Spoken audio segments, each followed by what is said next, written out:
Muy buenas noches, amigos televidentes. Les saluda Leslie Yatas en la conducción del programa Entérate con Leslie. Hoy tengo un súper programa para ti.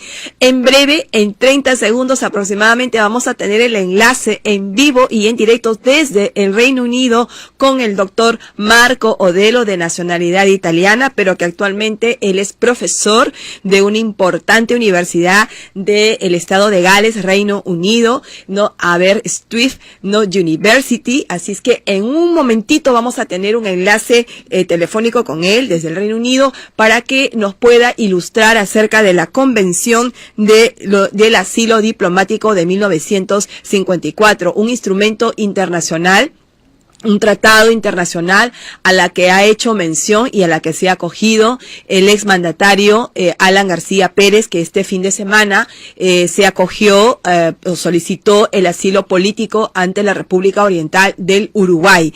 Como bien ya es de conocimiento público, el señor García está físicamente en la Embajada de Uruguay acá en el Perú, ¿no? Y todo lo que ha provocado en nuestra nación arduas discusiones a favor y en contra, pero nosotros en este programa siempre hemos mantenido una línea independiente, una línea que siempre hemos sabido mantener. Así es que yo voy a sentar posición desde mi ángulo académico, profesional, respecto a lo que significa, ¿no? Cuando una persona acude o solicita el asilo diplomático, el asilo político. Bueno, son varios los escenarios que hay que tomar en cuenta y lo vamos a conversar en breve con el doctor Marco Odelo. Quiero agradecer, ¿no?, a nuestros auspiciadores rápidamente, ¿no?, a Diamond Smile. Gracias, Diamond Smile. Es un centro odontológico, ¿no?, que está siempre resguardando el cuidado de nuestros dientes, ¿no?, y nuestra salud bucal, y además nos ayuda a tener una linda sonrisa, pero en realidad yo todos los días tengo que sonreír, todos los días tengo que comunicar, que hablar, que dictar. Así es que Diamond Smile es la que se encarga de mantener el cuidado de mis dientes con la garantía de una estupenda salud bucal. Así que en el transcurso de esta entrevistas vamos a pasar el video de Diamond Smile para que puedas tomar nota de su dirección, de sus contactos, y evidentemente van a tener un descuento súper especial, ¿no?, de parte del programa Entérate con Leslie. Así es que también vamos a dar la bienvenida nuevamente a la Casa de Modas de Narciso Robertino. Un saludo muy especial, Narciso, para ti. Muchísimas gracias por este lindo vestido que me has alcanzado a la producción. Es un vestido de gasa licrado, color guinda, para toda ocasión, muy elegante. Muchísimas gracias. Realmente eres un trome, Narciso Robertino, y contigo voy a estar el día lunes porque vamos a ir a hacer una entrevista en tu local donde vamos a ver las nuevas tendencias del 2019. Rápidamente, señor, hago una breve pausa comercial de 30 segundos y regreso con el enlace desde el Reino Unido.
Sí.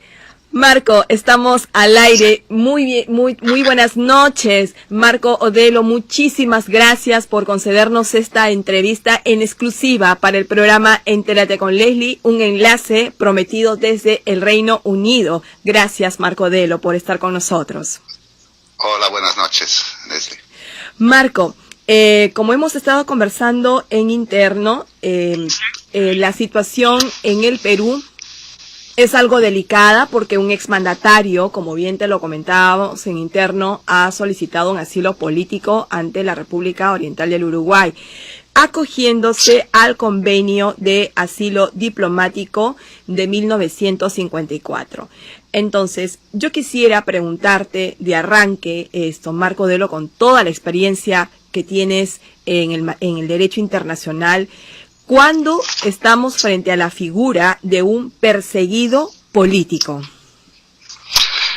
Sí, muy brevemente, por lo que se permita en una radio, es que el perseguido político no lo definen muchos de los tratados, no solamente el de Caracas del 54, sino la Convención de Naciones Unidas de 1951 sobre refugiados políticos y otro tipo de refugiados. La persecución, según yo lo entiendo y como la define también el manual del ACNUR, que es el Alto Comisionado de Derechos Humanos sobre Refugiados, que trata de proteger, habla de persecución cuando hay en alguna forma amenaza en contra de la persona para la vida o la libertad, y en este caso, si se habla de persecución política, por motivaciones relacionadas a sus ideas o pensamientos o actividades políticas. Pensamientos, actividades políticas e ideas. Ese es el escenario principal, ¿no?, de un perseguido político. Voy a una pregunta concreta, profesor Marco Odelo. ¿Podemos hablar de un perseguido político en la figura de una persona que, si bien es cierto, es un líder de una organización política, pero que no está ejerciendo una actividad política en cierta forma, ¿no?, pero está siendo sometido a una investigación por delitos comunes? No es un procesado, no es un acusado, no es una persona que, pudiendo estar en una fase preliminar de una investigación, pero lo cierto es que tiene una medida de impedimento de salida. Y en este contexto pide asilo político porque considera que por una información extraoficial le llega a su abogado y dice que pudo haber sido detenido hacia el fin de semana. O sea, un perseguido político es también una persona que está incursa en una investigación, sea preliminar, ya sea en un proceso por delitos comunes. ¿Podemos hablar de un perseguido político en estos escenarios también? Bueno, las dos cosas hay que distinguir, yo creo. Una es que el hecho de sostener opiniones políticas diferentes de los poderes públicos no justifica en sí mismo la condición de refugiado. Esto lo dice también el manual del ACNUR. Claro, el tema es que si esto se acompaña, ahora, que una persona no esté activamente involucrada en el instante o en ese momento en una actividad política, puede de alguna manera ser un posible enemigo, y sí se tiene que ver o demostrar que hay alguna forma de persecución por motivación política. La otra parte, que es la parte, digamos, que es competencia de los jueces, en este caso serían jueces penales, del fiscal,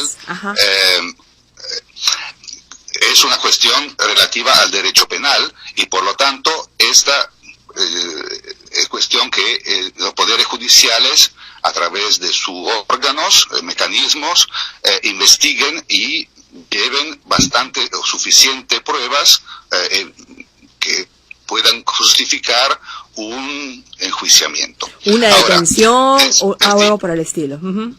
Sí. Ahora, no es solamente en el Perú, pues en muchos países, inclusive en Italia, por ejemplo, conocemos de estos casos, que muchos políticos que están bajo alguna investigación de carácter penal o judicial, utilizan la persecución política, utilizando esto como mecanismo para protegerse o acudir a otra forma de protección. Ahora, las dos cosas son distintas y no tendrían que mezclarse en el sentido de que una es la persecución política y la otra es una acción judicial que tiene que perseguir su acción según los procedimientos del Código Penal del Estado. Del Estado. Y muchos políticos que están, por ejemplo, usted acaba de mencionar a su ciudad natal, o sea, a su nación, que es Italia, ¿no?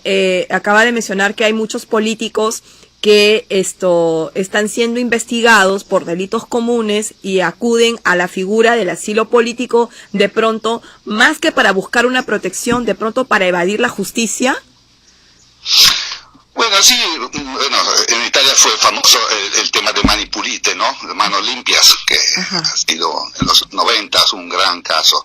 Y muchos de los políticos, por ejemplo, fue famoso el caso de Bettino Craxi, que era el expresidente del Consejo, primer ministro de Italia y presidente del Partido Socialista en esa época, que se fue a Hammamet, en Tunisia, para no estar bajo la justicia italiana. Otros políticos sí fueron más perseguidos por la justicia, pero claro, a través de un procedimiento penal que llevaba el derecho a la defensa y suficientes pruebas. Ahora, ¿fue esta una motivación política? Bueno, es complicado porque un político puede siempre pretender que alguien lo persigue por motivaciones que van más allá, pero el tema es que la persecución es exclusivamente política, o sea, la persona está en riesgo de libertad o de la vida, entonces una persecución solamente por sus ideas, por lo que manifiesta o por su cargo, o en realidad la persona ha cometido un crimen, entonces el crimen tiene que perseguir. Que el hecho que sea un político o no político no hace diferencia en este sentido. No debe quedar impune. En muchos casos esto se puede confundir y crear confusión entre las dos situaciones.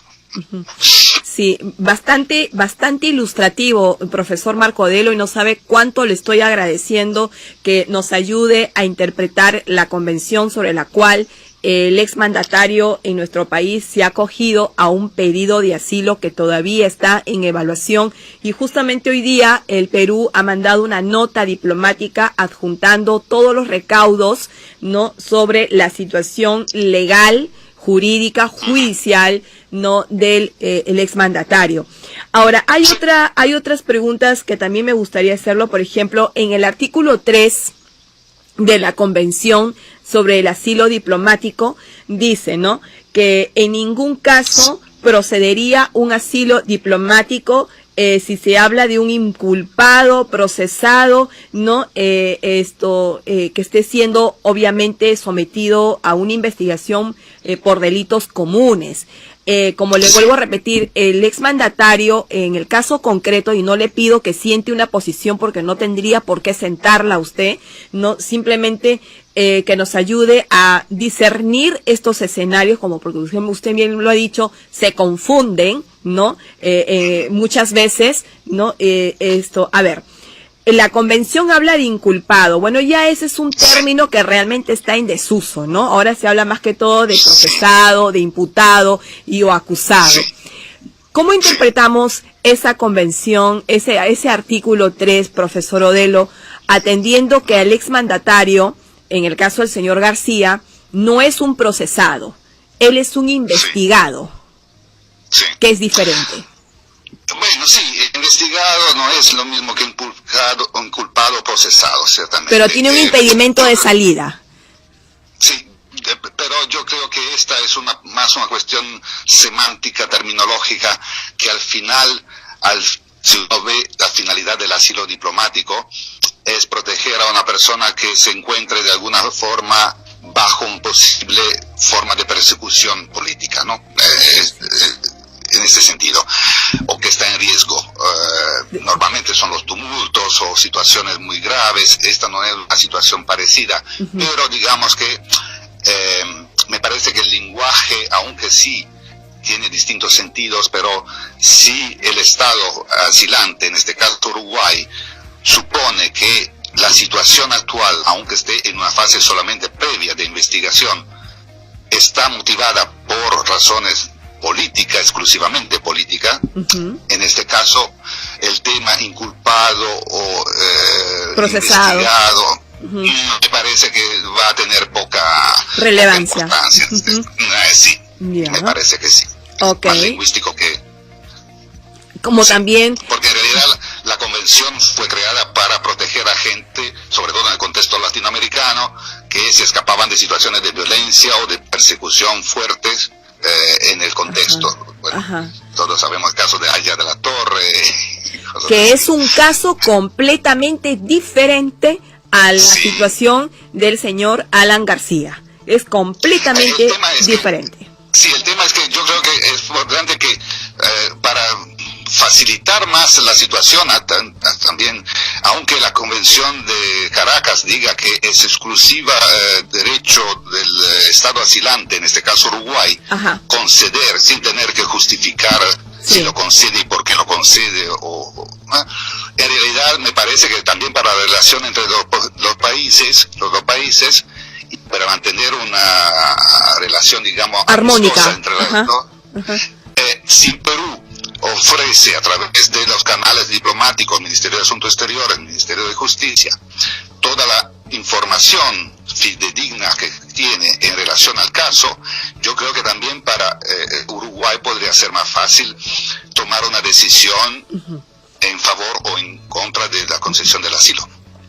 Totalmente de acuerdo. Y además si bien es cierto, Uruguay es quien tiene que decidir el asilo político hacia el señor García, también es importante, profesor Odelo, le pregunto, porque en Uruguay hay un escenario interno, ¿no? Político, o sea, es un país que el próximo año entra en elecciones políticas, elecciones generales, ¿no? Entonces, la decisión que pueda tomar la República Oriental del Uruguay tendría realmente un efecto gravitante, ¿no? En este escenario que se le viene a Uruguay.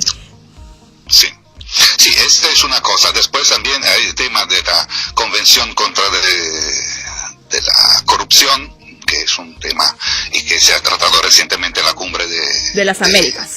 De Lima, de las Américas en Lima. ¿Eso influye, profesor Odelo? Los compromisos que establecen los estados a este nivel, por ejemplo, Cumbre de las Américas, ¿eso pesa también, profesor Odelo, para la calificación de un asilo político? No, yo diría que no, digamos que son cosas también ahí separadas, pero diría yo que el convenio relativo a la lucha en contra de la corrupción puede ser un instrumento interesante, en el sentido que obliga a los estados partes a colaborar en casos de situaciones donde se investigue situaciones o casos de corrupción a cualquier nivel. No hay diferencia entre jefe de estado o policía. Entonces, la obligación de colaborar en este caso me parece que puede utilizarse para delimitar los casos de delitos comunes, como en este caso, y el de persecución política. El diplomático no tendría que entrar. Ok, también ese es un tema muy importante, porque fíjese que el presidente Vizcarra, y usted conoce muy bien la realidad latinoamericana porque usted también ha estado acá en Perú, ¿no es cierto? Y por algo usted es un destacado experto mundial en Derecho Internacional y además tengo el honor de que usted haya sido mi profesor, ¿no? En Ginebra, ¿no? En el año 2000. Entonces, por eso le digo, acá hay una situación, profesor Odelo, también algo muy complicada, ¿no? Yo en lo personal, en lo particular, y creo que es el común denominador de nuestro país, es que acá no hay un tipo de persecución política. Lo que ha habido acá es un exceso, ¿no? En el debido proceso. Es decir, se han aplicado detenciones preliminares, detenciones preventivas, ¿no? A líderes políticos, a altos funcionarios, ¿no? Y no han estado muy acordes con los estándares internacionales, ¿no? Del debido proceso o en materia de derechos humanos y un poco apartados también de los precedentes o de los criterios que ha establecido el Tribunal Constitucional. Entonces, estos excesos que ahora están capitalizándose, ¿no? Hacen pensar de pronto que pueda tener o generar una persecución, ¿no? Entonces, no se puede desconocer que han habido excesos, pero tampoco se puede ir más allá y decir que hay una persecución política. Bueno, eso es un asunto interno del Estado peruano, pero yo le pregunto esto porque si estos excesos, ¿no? Que ha cometido el Poder Judicial, ¿no? La Fiscalía, podrían redundar en la calificación del asilo político a una persona. Olvidémonos que sea el señor García, cualquier otra persona que se pueda encontrar en esa misma circunstancia. Bueno, la persecución política tiene que haber un matiz, una razón, una causa fundamentada en la persona que expresa o ha expresado o practica actividad política o ideologías. Cualquier persona no puede ser considerada un perseguido político. O sea, puede ser una violación de derechos fundamentales, derechos humanos, derecho a la libertad, pero digamos que no es cualquiera que puede ser un perseguido político. No. Claro. Hay otras razones, hay otras fórmulas, pero no es para todo. No Tiene es que para fundamentarse sí. Una persona que ha tenido, por ejemplo, vuelvo al caso García, el señor García vino al Perú el día jueves, porque tuvo una citación judicial. Y cuando viene a su citación judicial en un tema como testigo, creo yo, se suspende la diligencia judicial e inmediatamente se solicita el impedimento de salida porque hay presunta comisión de actos de corrupción de la empresa Odebrecht, ¿no? Entonces, el señor García sale a decir públicamente que se pone a disposición de las autoridades judiciales y que sería un honor quedarse en el Perú, ¿no? Y podría incluso tomarse ese tiempo para refundar su partido. El sábado es la audiencia. El abogado defensor que una semana antes estuvo aquí en este programa hablando justamente de las previas de lo que sería su participación en el Poder Judicial, resulta que se están conforme con el impedimento de salida y 5 horas después pide el asilo político. O sea, esto ya estaba, cuando uno pide el asilo político, profesor Odelo, no es que yo voy a una embajada, le toco la puerta y le digo, oiga, ábrenme, quiero entrar porque me están persiguiendo, ¿no es cierto? O sea, debe haber ya hecho una gestión previa a esto. Bueno, esto no podemos tener los datos porque no tenemos la prueba, pero...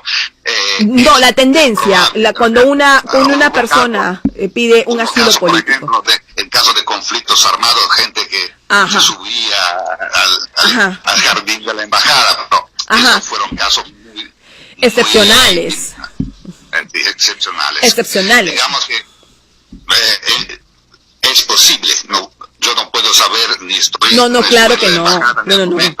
Claro que no. Claramente no puedo declarar cosas de la cual no conozco. Pero sí es posible. Ahora, el tema es, lo que me parece importante es que también que firmaron todos estos países, tiene una finalidad, que la finalidad de proteger gente que verdaderamente está perseguida por razones políticas. Que verdaderamente sea una persecución política. Y esa calificación solamente la va a hacer el Estado asilante, en este caso el Uruguay. Una vez que se califica el de asilo político, o sea que se le otorga el asilo político a una determinada persona, el Estado territorial, en este caso, volviendo al caso concreto, el Estado peruano, tiene la obligación de expedirle el salvoconducto, no se puede negar a hacerlo. Eso es lo que dice el artículo 12 de la misma convención. Está obligado a dar inmediatamente, salvo caso de fuerza mayor, por ejemplo, si hay también un conflicto, un golpe de Estado, las autoridades no pueden otorgarlo, pero en condiciones normales, con garantía suficiente para que salga del país. ¿Y qué pasa si un país se niega a darle, en este caso un Estado territorial se niega a darle el salvoconducto? ¿Qué sanciones se puede generar a un Estado que se niega a dar un salvoconducto? Bueno, este clásico caso de violación de un tratado, donde las posibles medidas son varias que tienen los países. Los países tienen la posibilidad de utilizar medidas diplomáticas, presiones económicas, presiones políticas.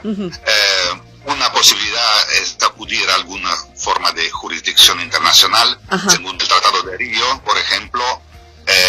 Si hay una controversia entre los estados, se usa el sistema interamericano, Asamblea General, Consejo de Seguridad de las Naciones Unidas. Estas son opciones. Claramente, como en muchos casos se ha dado, si el Estado no otorga, la persona se queda en la embajada años.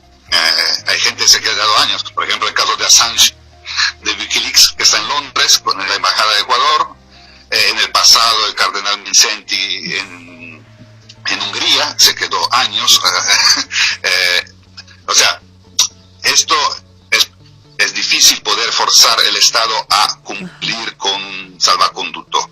Pero es cierto que el no hacerlo sería una violación del tratado. Pero del otro lado, claro, me parece importante que los estados sí utilicen sus derechos, como en el caso de Uruguay, si otorga o considera otorgar el asilo político, saber que lo hace con conocimiento de que sea verdaderamente una situación que justifica este tipo de derecho, que el Estado no lo aproveche, ni que aproveche en favor de personas que a lo mejor no lo merecen. No estoy diciendo que ese es el caso. Así es. Pero es muy importante que los estados sepan que esto tutela, que da el derecho de asilo político, es para personas que de verdad necesitan esta protección. Porque aprovecharlo quiere decir depauperar, limitar después personas que a lo mejor un día pueden necesitarlo. Entonces, esto habría que tener mucho cuidado. No se puede generar, así, profesor, no se puede generar un asilo político solo porque hay una relación personalísima, puede haber una relación personalísima entre el presidente y el asilante. No se puede dar el asilo político porque eres mi amigo, mi compadre, mi pata del alma, no porque somos colleras de actividades políticas y qué sé yo. Usted bien lo ha recalcado y concuerdo con usted y lo suscribo. El asilo político se da a una persona que realmente está incursa en ese escenario, porque usted lo ha dicho, esto puede necesitarlo, esa tutela, otra que sí estuviera en un escenario. Eso dependerá de la calificación estrictamente, no de la República Oriental del Uruguay, que esperamos que realmente tome una calificación acertada, porque el presidente de una nación no se representa a sí mismo, ¿verdad? Representa los intereses de su nación. Claro, claro. Y sobre todo, en base a lo que sean los acuerdos internacionales, tiene la obligación de, en ese caso, considerar también la posición del país, y si Perú colabora y presenta informaciones fidedignas y suficientes, yo creo que esta hay que tomarla en cuenta, aunque al final la última palabra la tenga Uruguay. Uruguay, sí. Uruguay. La va a tener siempre Uruguay en este caso, ¿no? Sí. Profesor Odelo, última pregunta y con ello concluimos la entrevista, porque sé que allá estamos de madrugada y de pronto usted tenga que rendir una entrevista a otro medio de comunicación que lo deben estar ubicando. Profesor, Sí. otra pregunta final. En el caso de que Uruguay denegase el asilo político, ¿no?, al señor García, en este caso se le invita a retirarse de la embajada, ¿cierto? Pero no es que lo va a sacar así, sino que, ¿qué pasa en ese caso? Podría solicitarle, por ejemplo, al Perú que expida una carta o un compromiso de garantía de que el señor, al salir de la embajada y al ponerse a disposición de la justicia, se le respete estrictamente sus derechos, ¿no? O algo así. Esto se puede hacer, cuestión de negociarlo, pero de verdad que no sé si el país, si no otorga el asilo político, por lo tanto la protección, en ese momento la persona que sale de la embajada está bajo la jurisdicción del Estado peruano.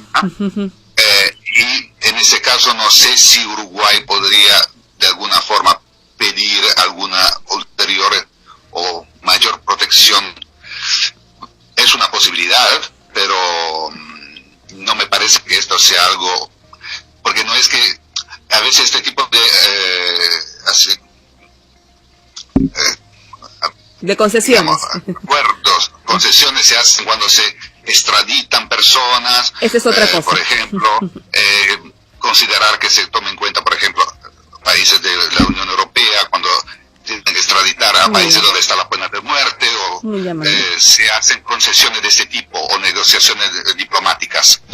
En este caso, yo diría que probablemente si la información que tiene Perú y el Ministerio de Justicia y lo pasa a Uruguay, que considera que esta situación no permite o no abarca una situación de protección política o asilo político, en ese caso no sé si de verdad Uruguay tendría que hacer algo del estilo. Gracias, profesor Marco Odelo, por este enlace, por su ilustración. Muchísimas gracias. Sé que también esta entrevista la vamos a tener por escrito, porque me comprometo a publicarla para una ilustración a nuestro país, ¿no? Y para todos los interesados. Muchísimas gracias por su tiempo y por esta deferencia que ha tenido con el programa Entérate con Leslie. Muchísimas gracias, profesor Odelo. Muchas gracias por la invitación. Buenas noches. Hasta buenas noches. Bien, amigos, regresamos en breve, hacemos una pausa comercial de 30 segundos y volvemos con el bloque de entrevistas.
Bien, continuamos con el bloque de entrevista. Tengo un distinguido invitado, al doctor Roberto Maiorini. Él es abogado y político militante del Partido Popular Cristiano. Buenas noches, Roberto. Qué gusto volverte a ver. Gracias a ti por la invitación.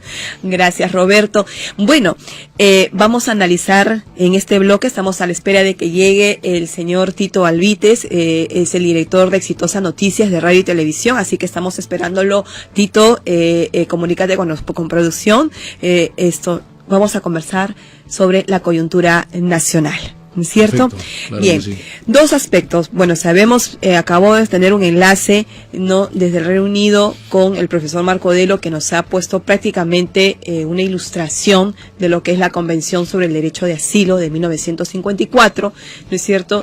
Y ha dicho con claridad que el asilo político no es una figura que se deba utilizar, ¿no es cierto?, indebidamente, que se tiene que dar una tutela, no, a una persona que esté verdaderamente incursa en un escenario, no, político, que sea perseguida por sus ideas, por sus actividad política, no, por su forma de pensar, pero y que al calificarle o al otorgarle un asilo a alguien que porque no es, le estaríamos restando, no, esa protección a otra persona que en verdad sí lo merecería.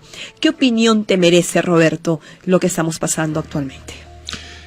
Sí, bueno, Leslie, en realidad, como tú bien lo acabas de graficar, el asilo político efectivamente es una figura jurídica utilizada básicamente para proteger a aquellas personas, a aquellos ciudadanos que por sus ideas, ¿no? O por su ideología puedan verse constreñidos de sus libertades, ¿no? Si estamos hablando del caso específico de la solicitud de asilo presentada por el expresidente Alan García, pues yo también coincido con que no estamos efectivamente frente a una figura de asilo político, ¿no? Tú eres político, Roberto. Sí. Eres militante del Partido Popular Cristiano, un partido que tiene una tradición, que es histórico en este país, juntamente con el APRA, sí, ¿no? Incluso el APRA es un partido muy antiguo, sí, ¿no? Claro. Y respetado. Pero hoy en día el APRA, con este pedido de asilo, ¿no es cierto?, prácticamente está en una vorágine, o sea, está prácticamente volitando en el tema, porque tú, al ser militante de un partido político, no debes conocer desde adentro, Roberto, ¿no es cierto?, desde adentro cuando es un perseguido político. Sí, lógicamente. ¿No es cierto? Y lo acabas de describir con perfección. Pero lo que riñe, Roberto, y no sé si estás de acuerdo con nosotros, lo que riñe, sinceramente, es que este pedido de asilo compromete seriamente la imagen del Perú, ¿o no, Roberto?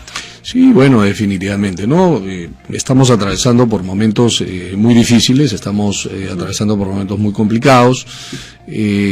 Creo, además, que sin perjuicio del tema del asilo político, estamos frente a una suerte también de Juego de Tronos, ¿no? Estamos frente a una suerte de Juego de Tronos en donde lamentablemente y sin perjuicio, como te digo, del hecho de que la figura del asilo político, en este caso específico, no es la idónea, no menos cierto también es el hecho de que toda esta coyuntura política por la cual estamos atravesando, ¿no?, en estos momentos, sí podría estar obedeciendo pues a ciertos aspectos, ¿no?, políticos, ¿no?, sin que ello evidentemente constituya una causa, una causal para que el señor García se acoja pues a esta solicitud. El Partido ¿no? Popular Cristiano ha emitido un pronunciamiento y ha sentado una posición. Sí, claro. ¿No es cierto?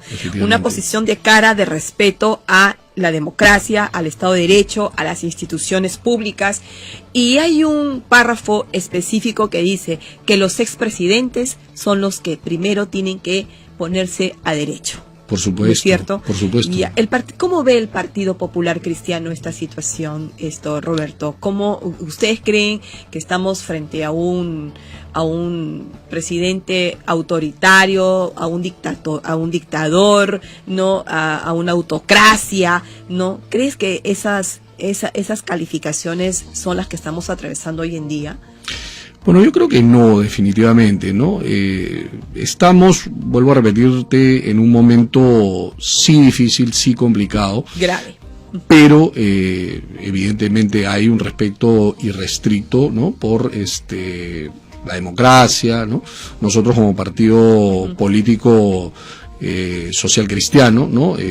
Tenemos precisamente como lema, como emblema, el irrestricto respeto por las libertades ciudadanas, ¿no? Uh-huh. Definitivamente, ¿no? Nosotros pregonamos y practicamos ello, ¿no? Uh-huh. Sin embargo, como te vuelvo a repetir, y si bien estamos en una democracia, estamos en un estado de derecho, ¿no? Podrían haber eventualmente ciertos excesos, atisbos de excesos, ¿no? Uh-huh. Entonces hay que tener mucho cuidado, ¿no? Con este tipo de situaciones, porque eso no es saludable para el país y no es saludable para la democracia, ¿no? Roberto, te pongo este escenario. Nosotros como ciudadanos siempre hemos exigido a los presidentes, al Estado en sí, no impunidad. Siempre hemos exigido que los altos funcionarios, los jefes de Estado que hayan incurrido en actos de corrupción, pues sean sometidos a una investigación y a una posterior sanción si lo hubiere, sí, ¿no? Por supuesto. Siempre hemos hecho esta exigencia. Y ahora que que esta exigencia cobra vigencia en el Perú, veo con asombro una suerte de situaciones. Por un lado, ¿no? El Poder Judicial y el Ministerio Público, que tiene sus propias problemáticas internas, ¿no?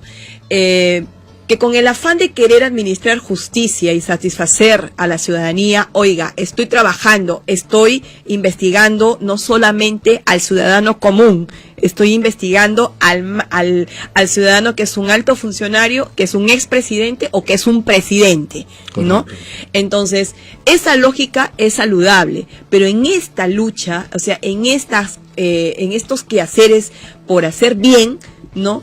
Derivamos en excesos. Acá se ha hablado, por ejemplo, de la detención preliminar, de la detención preventiva, que si se le aplica o no a la señora Keiko Fujimori, si fue correcta para Ollanta Humala y su esposa, ¿no? Y para los otros funcionarios que todavía están en la cárcel, ¿no? Regla general es que una persona que está siendo investigada espere su proceso en libertad y que una sentencia no condenatoria lo interne en un establecimiento penitenciario. ¿Tú crees realmente que se ha aplicado de una forma excesiva, no, las detenciones preventivas y preliminar? Sí, claro, yo creo que ha habido un poco de exceso, ¿no? No sabemos si es un exceso por un tema de protagonismo o no sabemos si es por un tema de digitación, ¿no? Pero el hecho concreto es que sí, ¿no? Tan es así que la mayoría de las resoluciones de prisión preventiva o preliminar dictadas por el juez Carhuancho han sido revocadas luego, ¿no? Entonces, sí. Allí estamos viendo pues de que la prisión preventiva como figura penal no es una figura totalmente de última ratio, ¿no? O sea, es una figura de la cual no debe de abusarse, ¿no?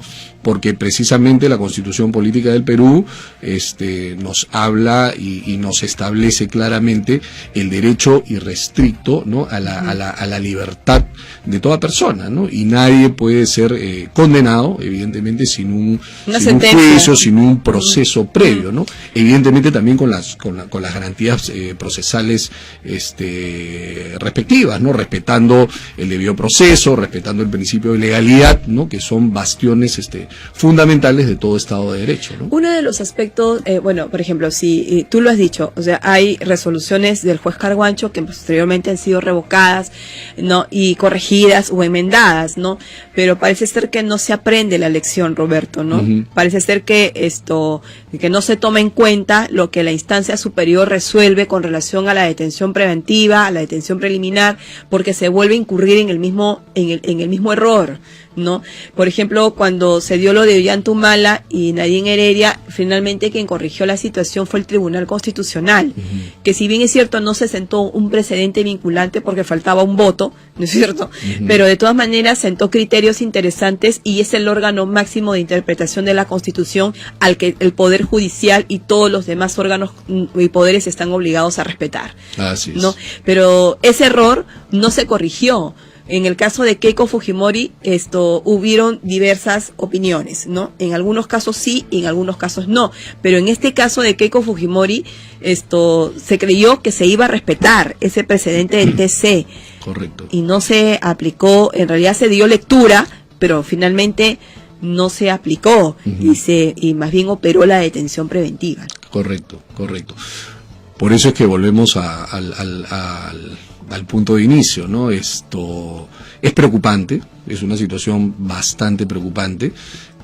Todos creo que estamos, toda la ciudadanía, todas las personas que somos personas de a pie, estamos de acuerdo, ¿no? En una lucha frontal contra la corrupción, sin duda, ¿no? Sin lugar a dudas. Sin duda. Pero evidentemente tiene que haber un irrestricto respeto a las garantías. A las garantías, ¿no? Al debido proceso, al principio de legalidad, porque, vuelvo a repetir, esos son los pilares fundamentales de todo Estado de Derecho, de toda democracia, ¿no? Entonces, no podemos caer en un juego perverso, ¿no? Que pueda generar, ¿no? Posteriormente precedentes nefastos, ¿no? Entonces hay que tener mucho cuidado. Y además, ¿no? Y además hay que decirlo también claramente, ¿no? O sea, está bien, ¿no? Debemos ir de manera frontal, vuelvo a repetir, con el tema de la lucha contra la corrupción, pero hay muchos otros temas, ¿no? Hay muchos otros temas que no están siendo vistos, ¿no? La minería ilegal, la informalidad, ¿no? Que también son modalidades donde existe corrupción, ¿no? La evasión tributaria, ¿no? ¿Y qué hay de eso, no? O sea, la lucha frontal contra la corrupción solamente se circunscribe al espectro político o a la coyuntura política actual, o debería verse, ¿no? En todos los ámbitos, ¿no? No nos olvidemos, Leslie, que lamentablemente la corrupción en nuestro país es una corrupción endémica, es una corrupción generalizada, es una corrupción que no data pues de hace 5, 10, 20 o 50 años, ¿no? Es una corrupción que probablemente data desde la época de la colonia, ¿no? Roberto, eso es algo que hay que tener en cuenta, ¿no? Así es. Roberto, hay otro escenario que también me parece importante, es el tema de que en realidad el pedido de asilo del señor Alan García tiene muchas lecturas. Primero porque él es considerado el líder de su partido, ¿no? De su organización, y un líder, ¿no? Que ha sido 2 veces presidente de esta nación, y de un partido que tiene una tradición y tiene una historia, ¿no? Que sabe hacer política, ¿no? En cierta forma cuestionada, pero lo sabe hacer, ¿no? No sienta realmente un buen ejemplo, ¿no? Ni siquiera para su propio partido. Claro. Porque, y ahí quiero entrar contigo a cómo definimos los liderazgos, Roberto, porque nosotros estamos carentes de liderazgos. Es verdad. Pero un líder como el señor García, que pide asilo político porque le informaron extraoficialmente que se estaba gestando una detención en su contra, ¿no? Y habiendo él hecho causa común con su impedimento de salida, realmente no solo, realmente yo lo veo como una burla al país, ¿no? O sea, nos ha tomado el pelo a todos, porque él ha dicho que se va a poner a disposición, que se va a quedar en el Perú, que es un honor, que va a refundar su partido, pero yo en lo personal, el señor nos ha tomado el pelo, y eso es una falta de respeto, ¿no? Para la nación, porque el asilo político ya lo tenía craneado. Sí, claro. Eso ya lo tenía craneado, ¿no?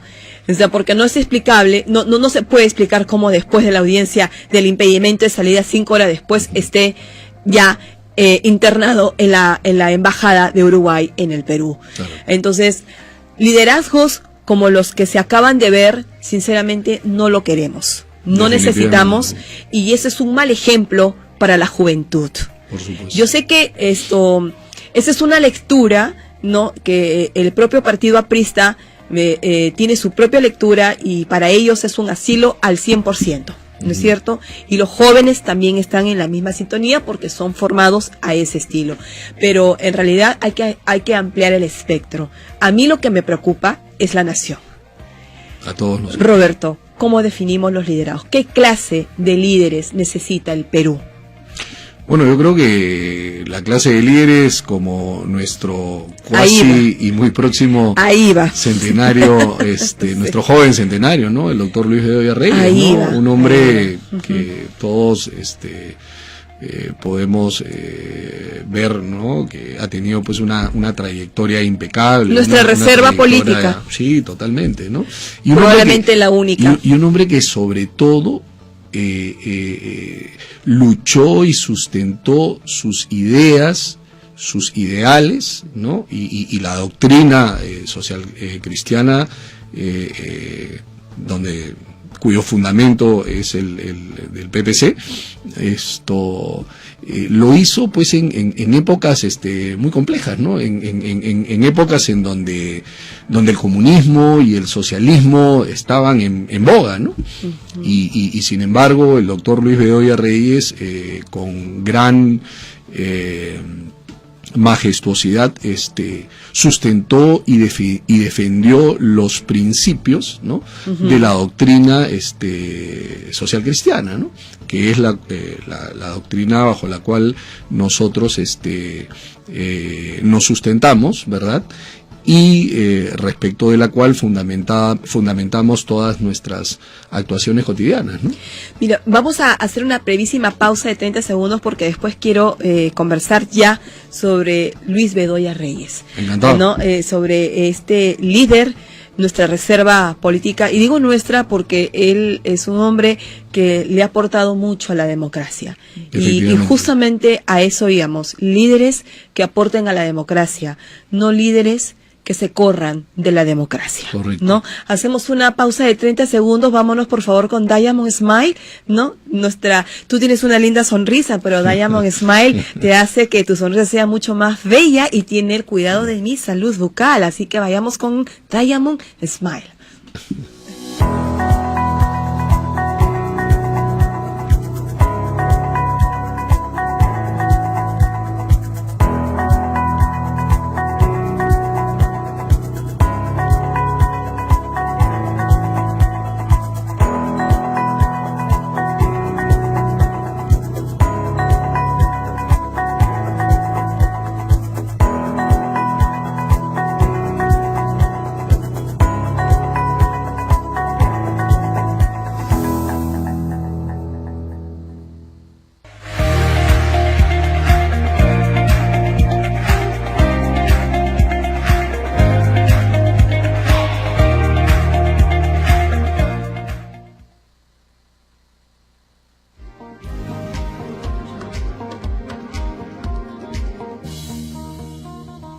Volvemos, amigos, con Roberto Maiorini.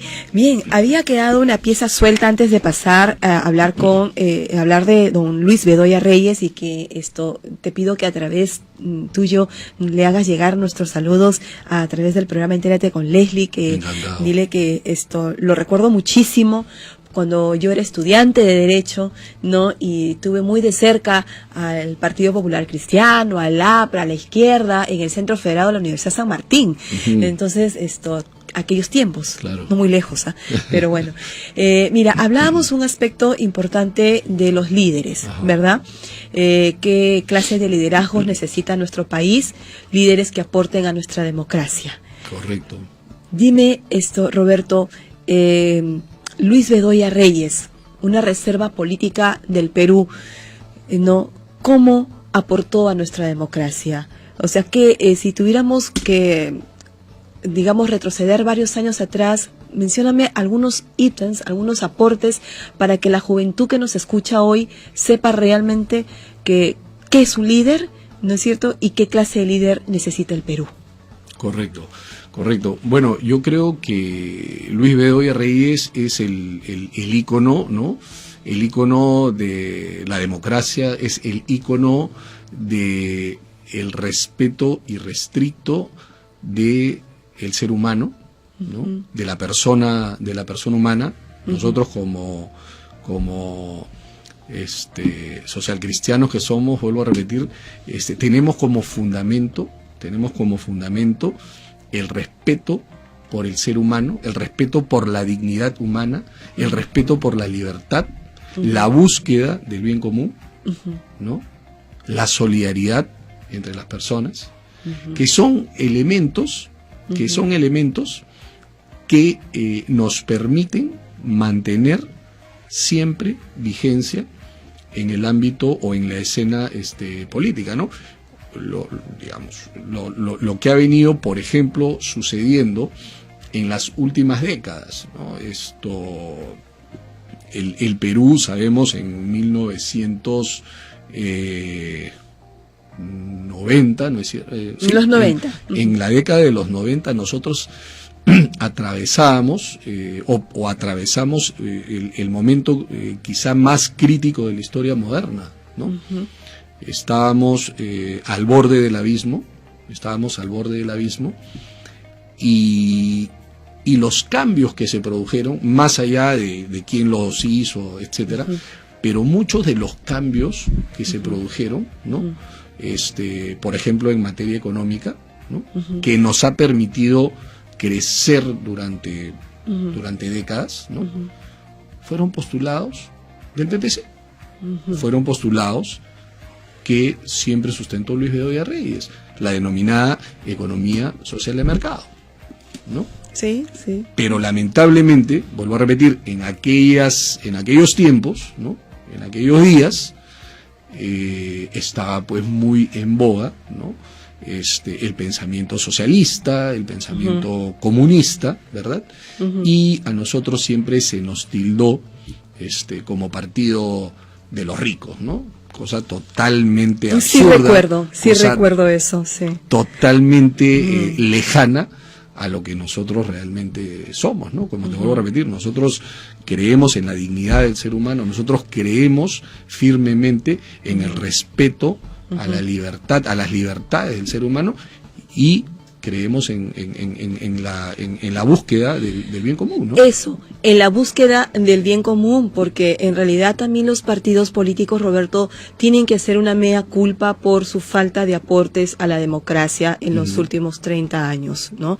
Eso es también algo que los partidos políticos tienen que reflexionar hacia adentro de sus propias conformaciones, y que sobre todo se rompan élites, ¿no? O sea, porque se vuelve un círculo vicioso con las mismas caras, los mismos rostros, ¿no?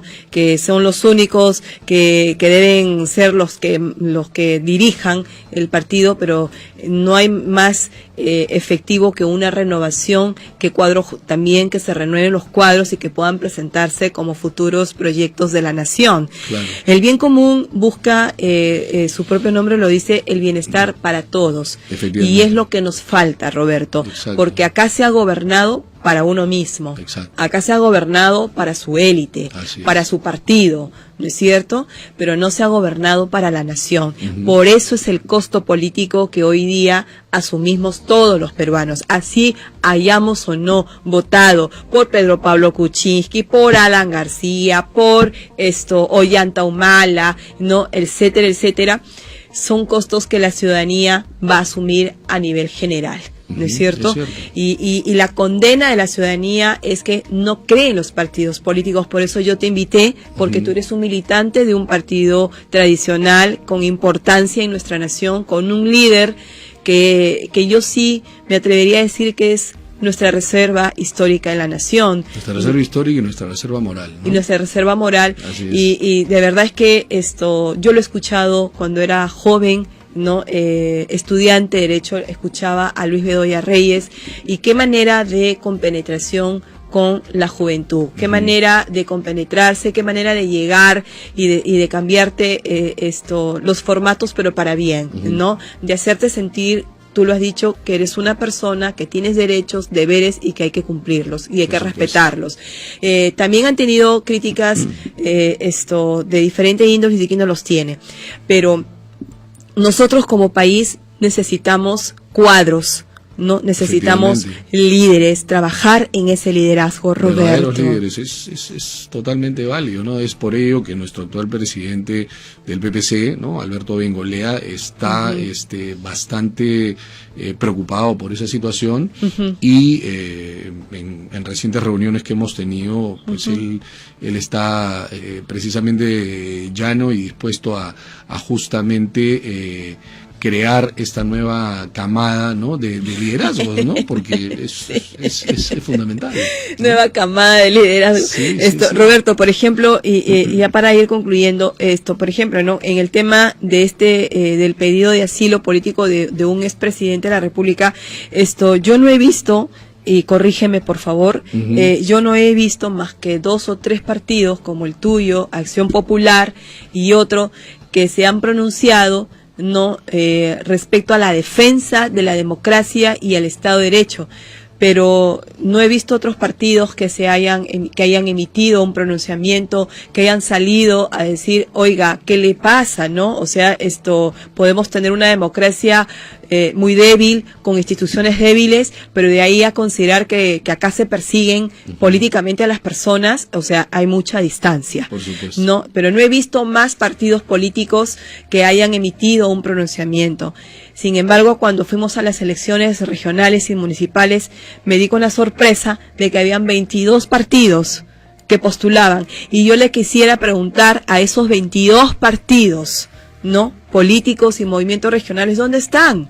¿No? ¿Dónde están sus pronunciamientos? ¿Dónde están su posición respecto a lo que viene pasando en nuestras coyunturas, Roberto? Correcto, Leslie. Bueno, tú has puesto el dedo en la llaga, ¿no? En realidad, y con el respeto que se merecen todos los partidos y todas las personas, pero hay que ser sensatos, ¿no? O sea, hay que distinguir entre un partido político y una y una agrupación coyuntural de personas que se unen, ¿verdad? Para presentarse, por ejemplo, a una elección municipal, a una elección regional o a una elección presidencial. Hay que hacer esa gran distinción, porque desgraciadamente, en las últimas décadas se ha perdido mucho la noción de lo que realmente son los partidos políticos. Un partido político tiene bases, un partido político tiene organización, tiene ideología, tiene principios, tiene valores. Yo me pregunto, ¿cuáles de estos 20 y pico partidos que tú has hecho referencia tienen eso? Militas, o sea, ¿qué significa la militancia? Y con esto nos vamos. ¿Qué significa la militancia en un partido político? No, a ver, Roberto, ¿qué significa ser parte de un partido político? Bueno, ser parte de un partido político... Militante. Claro, ser militante significa o implica hacer acción política, trabajar decididamente por la comunidad, por el espacio, por el lugar donde tú te desenvuelves. Implica movilizar personas, implica transmitir tu pensamiento, en el cual evidentemente tienes que estar convencido de ello, ¿no? Y decirle a la gente: nosotros somos esto, nosotros queremos esto para la comunidad, nosotros queremos esto para el país. Eso es hacer partido político. No se trata, Leslie, de agruparte, ¿no? Coyunturalmente, como ha venido sucediendo en estos últimos tiempos, ¿no? No se trata de agrupar, te reitero, temporalmente para un fin político específico, ¿no? Y es lamentable porque, o sea, vivimos el momento que vivimos porque lamentablemente se han desacreditado mucho a los partidos políticos, ¿no? Se les ha desacreditado tremendamente, y esto ha traído como consecuencia la aparición, ¿no? La aparición masiva de estos movimientos, de estos grupos, ¿no? Que improvisan, y ¿no? lo podemos ver en Fuerza Popular, ¿no? Exacto, y que buscan un caudillo para una finalidad, ¿no? No, lo podemos ver en Fuerza Popular, personas que han sido invitadas, ¿no? La mayor parte de ellos han sido invitadas, y miren en qué se han convertido, ¿no? Exacto. Y miren cómo hemos ido descubriendo sus hojas de vida, su trayectoria, ¿no? Y el caso del congresista Mamani, pues es realmente, yo no quiero hablar de ese señor porque no le voy a dar crédito en mi programa, hablar de personas que no merecen ni siquiera mencionar su apellido ni su nombre. Innombrables. ¿No? Son innombrables por lo que hacen y por lo que dejan de hacer. Pero lo que sí, yo recalco, y con esto nos vamos, ¿dónde están las regiones? Hechos que golpean a nuestra nación en situaciones como la que estamos viviendo, no solamente con el pedido de asilo del señor García, porque tampoco hay que darle demasiado protagonismo a la historia, no, porque hay otros temas que se tienen que resolver, y dejemos ya, ¿no?, que la Cancillería, ¿no?, con la Cancillería de Uruguay, ¿no?, resuelvan la situación, porque ese es un manejo estrictamente diplomático. Ya nosotros hemos dado nuestra opinión, hemos hablado del tema, y dejemos ahora, a partir de hoy, que ya se presentó la nota diplomática, dejemos que nuestras cancillerías, la Cancillería del Perú con la Cancillería de Uruguay, manejen la situación, no contaminemos el tema. Ya sabemos que la única instancia que tiene que dar la calificación es Uruguay, y dependerá del Estado peruano que presente todos los recaudos habidos y por haber, ¿no? Y mi convicción, en mi país no existe persecución política, ¿no? No existe persecución política, y más bien hago un llamado a los gobiernos regionales, ¿no?, a los gobiernos locales, para que emitan sus pronunciamientos por nuestra situación, no por el tema del asilo, sino por la situación global, Roberto, ¿no? Porque tenemos que aportar, tenemos que ayudar a que el país siga adelante, ¿no? Para eso están, pues, los gobiernos regionales, los gobiernos locales, los partidos políticos sienten posición. Yo no veo que sientan posición, yo no veo que emitan un pronunciamiento institucional, Roberto. Totalmente de acuerdo. Y además yo también quisiera decirte, Leslie, y aprovechar esta tribuna, ¿no?, para también hacer un pedido y un llamado general al hecho de dejar ya también de una vez por todas de continuar con este morbo, con este odio, ¿no? Y tenemos que trabajar por el país, tenemos que trabajar por el país. Vivimos una situación de violencia exacerbada, que hay con los niños, que hay con los jóvenes, con la desnutrición, el tráfico, tenemos tantos problemas, la economía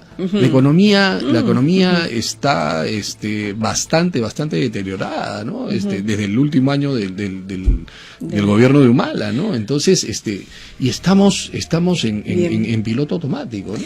Entonces son temas que realmente debemos afrontar. Bien, ¿no? Roberto. Son temas fundamentales. Te agradezco muchísimo tu participación en el programa Entérate con Leslie. Se me van los minutos, señores. Muchísimas gracias por acompañarnos. Conmigo será hasta el próximo miércoles con nuevos contenidos. Así que no te pierdas, el miércoles a las 7 p.m. tienes una cita conmigo, con Leslie, en Entérate con Leslie. Gracias.